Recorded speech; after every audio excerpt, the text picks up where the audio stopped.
fáceis para ninguém, temos vivido dias difíceis, mas olha, eu estou feliz por estar aqui e ter a sua companhia nesse momento.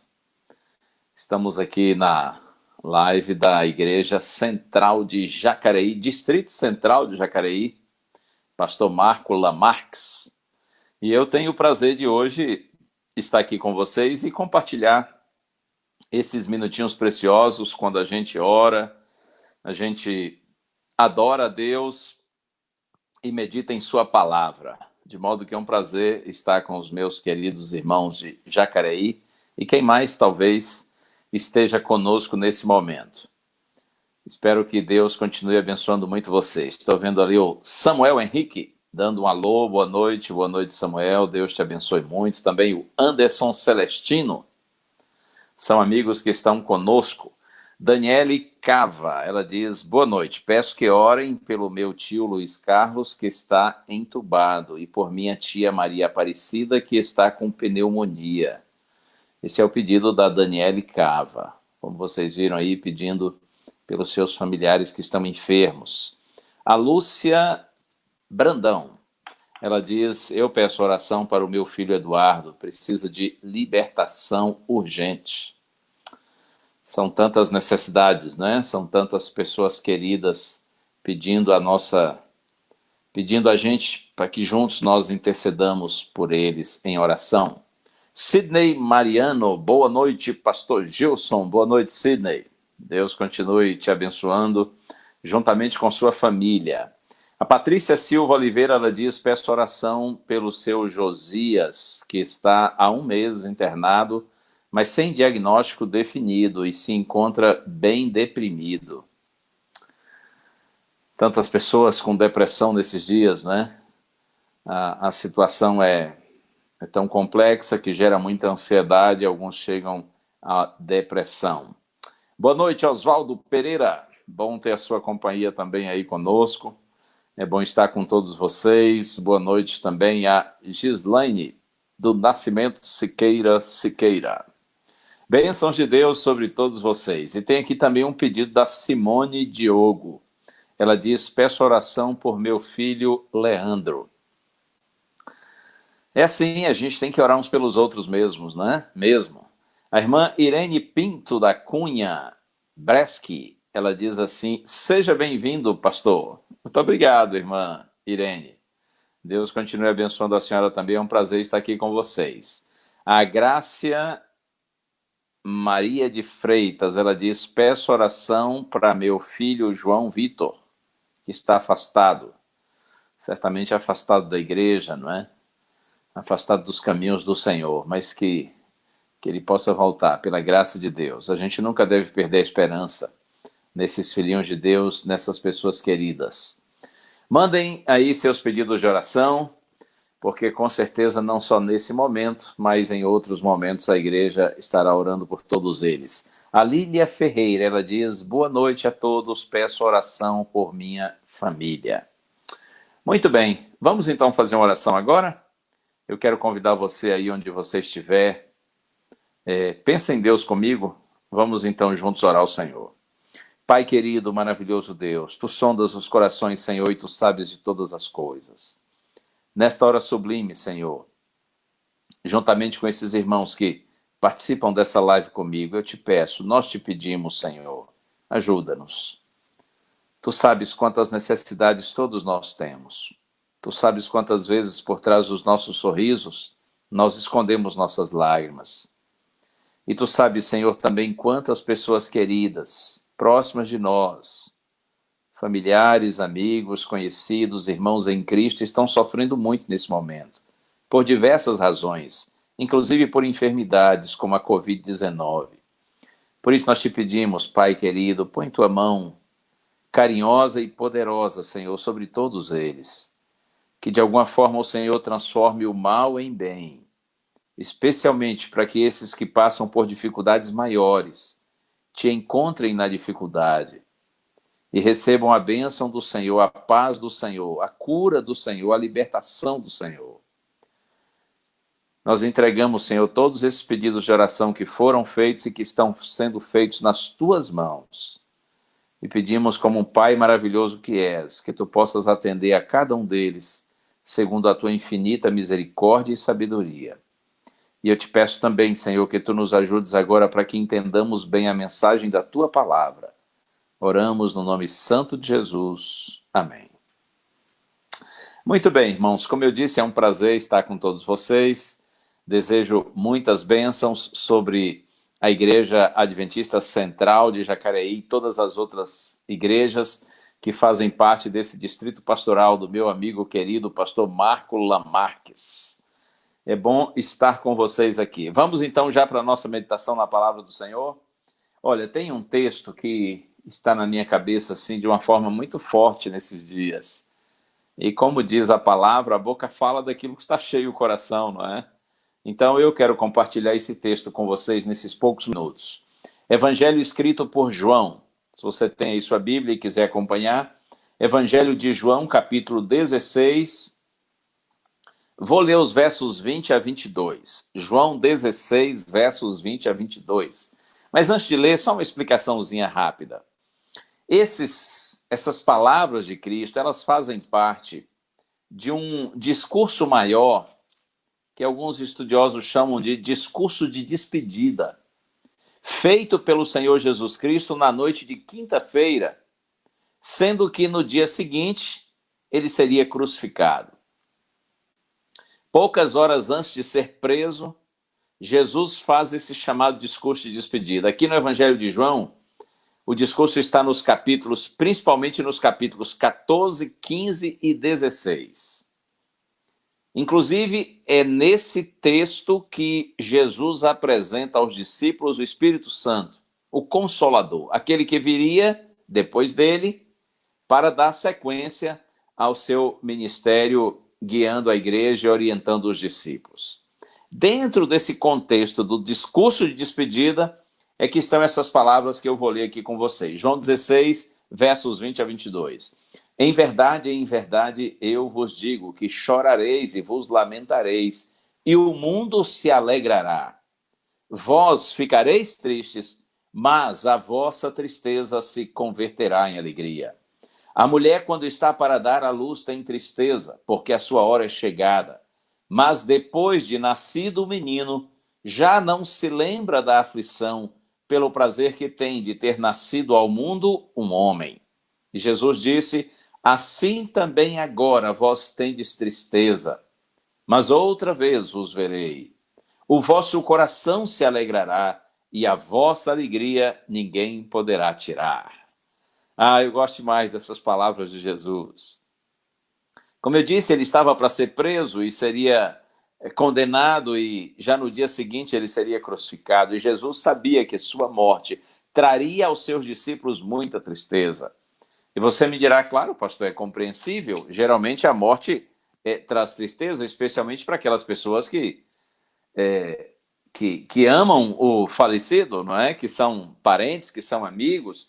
Os discípulos ficariam tristes porque eles conviveram com Jesus durante pelo menos 3 anos e criaram uma afinidade, uma amizade muito grande com Cristo, e eles ficariam tristes por causa disso. Sim, por causa disso também. Porém, não apenas por isso. Eles ficariam tristes principalmente porque, na cabeça dos discípulos, a morte de Jesus significava o fim de um sonho. Porque, veja, os discípulos acreditavam que Jesus era o Messias, enviado por Deus, mas na cabeça deles havia uma ideia fixa de que o Messias seria um rei vitorioso.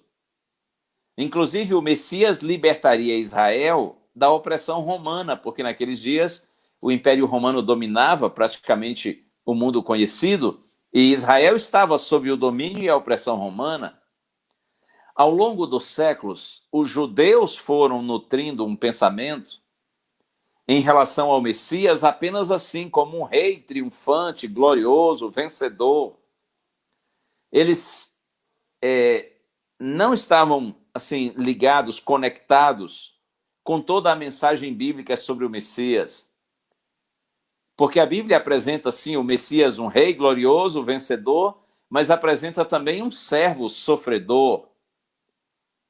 O Deus que se torna homem para viver e morrer por nós. Então, na cabeça dos discípulos, que eram judeus, a ideia de que Jesus seria o Messias triunfante, vencedor, apenas isso. Então, a morte de Cristo para os discípulos significou, na cabeça deles, o fim de um sonho, uma frustração completa. Quando eles viram Jesus na cruz, eles imaginavam que Jesus iria reagir, mas quando finalmente eles viram que Jesus morreu, então, pronto, eles pensaram assim, o que foi que deu errado? Por que ele não é o rei vitorioso? Então, na cabeça dos discípulos, a morte de Jesus não seria triste só porque um amigo morreu, mas porque um plano que eles imaginavam ser divino e grandioso se frustrou, foi vencido, foi derrotado. Esse era o pensamento deles.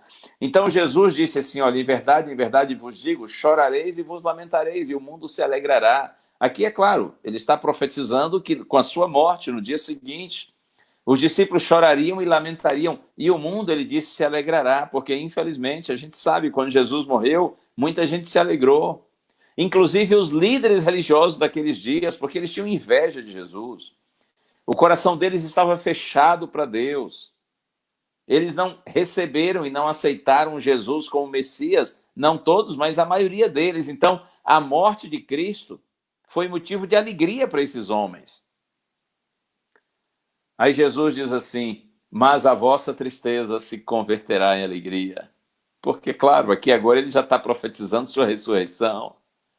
Jesus sabia que aquela decepção ao contemplá-lo morto na cruz seria trocada por uma grande realização, por uma grande alegria, por uma felicidade imensa, quando os discípulos se encontrassem com Cristo ressuscitado e glorificado.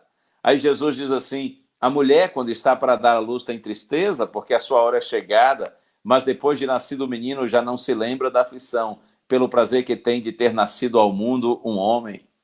Jesus compara aqui com a mulher que está para dar à luz, especialmente naquele tempo que não havia assim, alternativa da mulher dar à luz sem dor, sem sofrimento. Então Jesus diz assim, do mesmo jeito que uma mulher quando está para dar à luz, ela sente tristeza, porque ela sabe que vai doer, vai machucar, ela vai sofrer. Mas Jesus diz, depois que o menino nasce, pronto, a mulher já não se lembra mais da aflição. Pelo prazer, pela alegria de ver o seu filhinho ou sua filhinha, de conviver com essa criança. Você que é mãe, que está me assistindo agora, que está participando comigo dessa live, você sabe bem do que Jesus está dizendo. Eu penso que as mães não ficam olhando para os filhos e pensando assim, ei, seu moleque, você me deu um trabalho. Doeu tanto na hora de você nascer? Claro que não. Talvez uns dias depois que nasce, mas depois se esquece completamente. Porque a mãe curte seu filhinho, curte sua filhinha e já não fica mais pensando, como disse Jesus, na aflição que sofreu. Aí olha só, Jesus diz, assim também agora vós tendes tristeza, mas outra vez vos verei, e a vossa alegria ninguém poderá tirar. E as palavras de Jesus, é claro, como sempre, se cumpriram, se realizaram. Quando Cristo morreu, os discípulos entraram em pânico, em desespero, ficaram apavorados, tanto é que eles fugiram e se esconderam. Mas depois que eles se encontraram com Cristo ressuscitado, então veio ao coração deles uma alegria que ninguém nunca conseguiu tirar. Logo no dia da sua ressurreição, Jesus apareceu aos seus discípulos. 8 dias depois, Jesus apareceu de novo.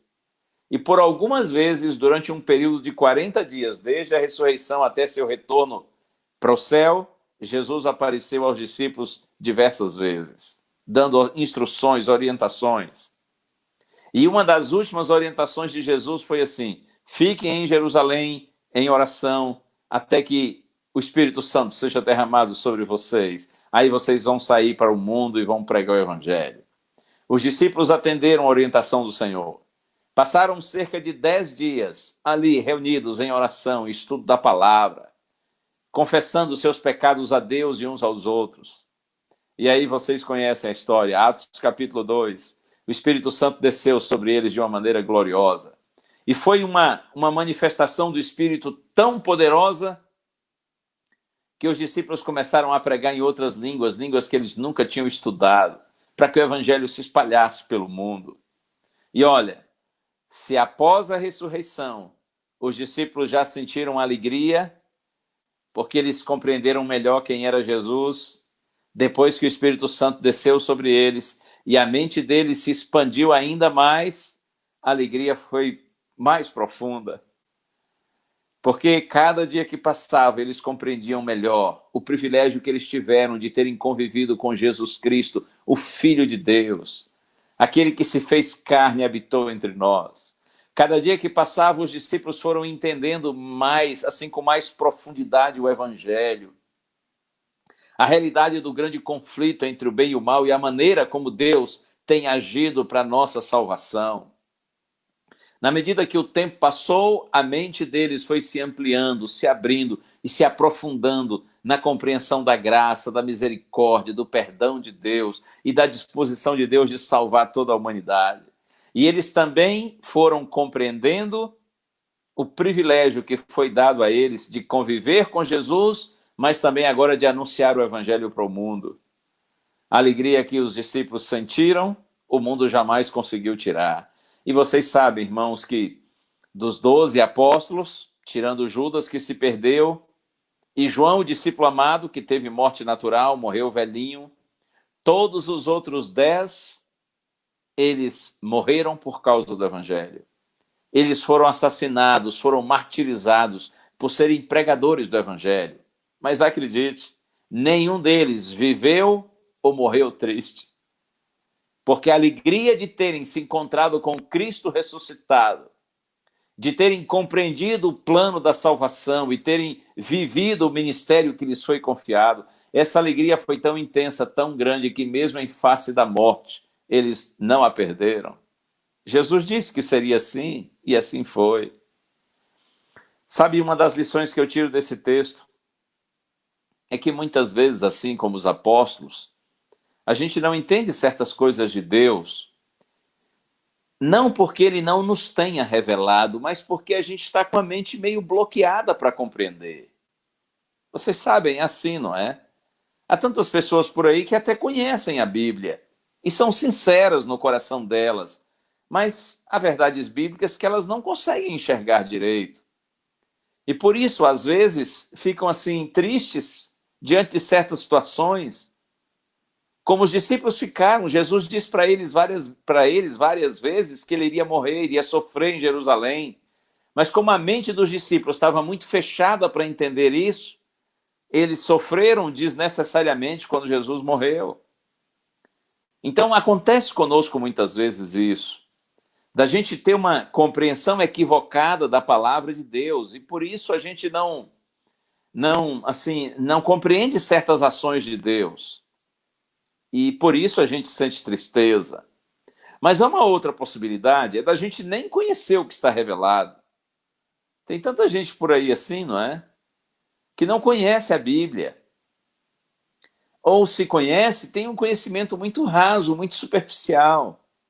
Então, diante de certas situações, como essa que nós estamos vivendo agora, dessa pandemia, quantas pessoas são sinceras, elas creem em Deus, mas elas entram em pânico porque elas não conhecem a palavra revelada, e é pela palavra revelada que a gente sente muito mais segurança.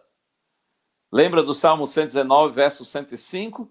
Lâmpada para os meus pés é a tua palavra e luz para os meus caminhos. Mas tem pessoas que não conhecem a palavra. Então, nessa hora, elas ficam na escuridão e elas ficam perdidas, ficam tristes e aflitas. E eu diria mais. Veja, eu disse que tem gente que conhece a Bíblia, mas não entende ou tem uma visão, às vezes, distorcida de certos ensinos da Bíblia. Há outros que não conhecem a palavra ou têm um conhecimento extremamente raso, superficial. Mas eu diria outro aspecto.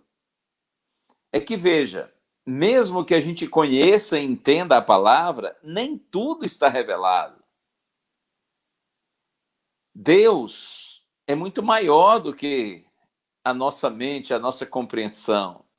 Esse grande conflito que há entre o bem e o mal, ele é algo cósmico, ele extrapola esse planeta.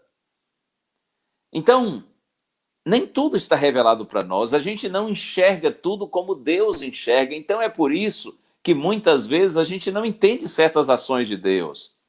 E a gente fica triste, fica preocupado, fica ansioso. Mas sabe qual é o meu consolo? É que um dia, assim como a mente dos discípulos se abriu quando eles viram o Cristo glorificado, um dia também nós, filhos de Deus da atualidade, que muitas vezes ficamos tristes porque não entendemos certas coisas. Um dia, quando nós tivermos o privilégio de contemplarmos Jesus face a face, então nós teremos todas as respostas para os questionamentos que hoje nós temos. Creia nisso. Um dia, quando nós tivermos o privilégio de estar com nosso Senhor e a eternidade começar para os filhos de Deus, então a nossa tristeza presente se transformará em uma grande alegria, imensa alegria, que ninguém jamais conseguirá tirar. Essa alegria estará em nossa mente, em nosso coração, por toda a eternidade. Deus seja louvado por isso. E eu quero compartilhar com você mais um verso. E se você pode, vamos aqui à primeira carta de Paulo aos Coríntios, capítulo 13, verso 12. Esse é um texto também muito bom. Primeira carta de Paulo aos Coríntios, capítulo 13, verso 12. Está escrito assim: porque agora vemos como em espelho, obscuramente, então veremos face a face. Agora conheço em parte, então conhecerei, como também sou conhecido. São palavras de Paulo. Ele diz, vou repetir, porque agora vemos como em espelho, obscuramente. É que nos dias de Paulo, no primeiro século da era cristã, os espelhos eram peças de metal polido. Eles poliam bastante o metal e assim eles conseguiam se ver naquela peça. Mas é claro que a imagem não era como dos nossos espelhos hoje. A imagem ficava borrada, ficava turva. Então Paulo diz, porque agora nós vemos como em espelho, ou por meio de espelho, obscuramente, então veremos face a face. Agora conheço em parte, então conhecerei, como também sou conhecido. Paulo está dizendo para nós que apesar das verdades eternas hoje, o conhecimento dessas verdades eternas ser um conhecimento limitado, parcial, claro que é suficiente para a nossa salvação e para a nossa alegria espiritual. Mas, como eu disse, nós não temos todas as respostas para todos os nossos questionamentos. E como já mencionei, porque nem tudo está revelado, ou porque às vezes nós não conhecemos o que está revelado, ou então a gente tem uma visão, às vezes assim, equivocada do que está revelado. Hoje nós não temos um conhecimento completo das verdades eternas. Mas, Paulo diz assim, por isso a gente vê obscuramente, mas um dia nós vamos ter o privilégio de contemplar nosso Senhor face a face. Agora nós conhecemos em parte, então nós conheceremos como também somos conhecidos.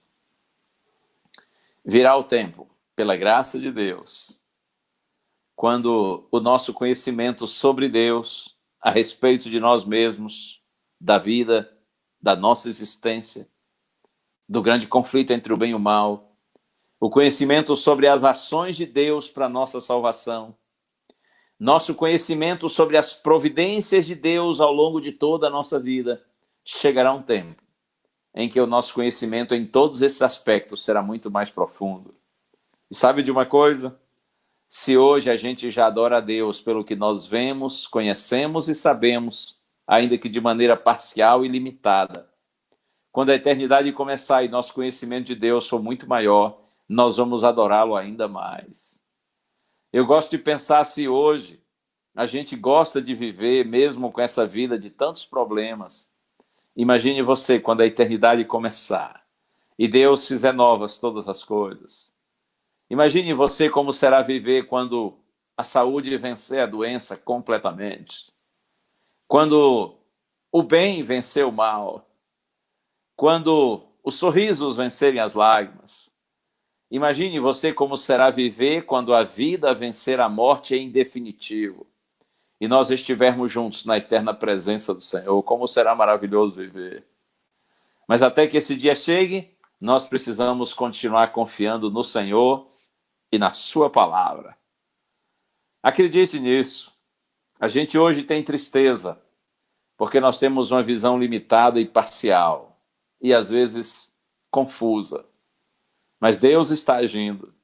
Deus está fazendo o melhor por você, por mim, por todos aqueles que o amam. E, aliás, Deus está fazendo o melhor até por aqueles que não o amam. Porque a misericórdia do Senhor se estende a todos os homens. Mas há muitas coisas nesse grande conflito entre o bem e o mal que a gente não entende direito. Mas um dia nós entenderemos. E nós glorificaremos a Deus por tudo. Nós vamos adorá-lo por toda a eternidade. E nós vamos ter uma vida plena, abundante, como disse Jesus, uma vida infinita. Vai ser maravilhoso. Deus abençoe você. Continue confiando no Senhor e na sua palavra. Na hora que der tristeza, chora. Lance-se, jogue-se nos pés do Senhor e diga assim: Senhor, me ajude, me dá força para eu vencer. Até o dia, Senhor, quando a minha tristeza será transformada em completa alegria e eu terei a sublime oportunidade de estar na tua eterna presença. Deus nos abençoe. Vamos firmes na fé. Posso orar com você agora? Então vamos orar juntos. Pai querido, nesta hora sublime, Senhor, em tua presença, mais uma vez eu te suplico, ajuda-nos, Senhor. Todos que estão em oração comigo, para que o nosso coração permaneça unido ao teu.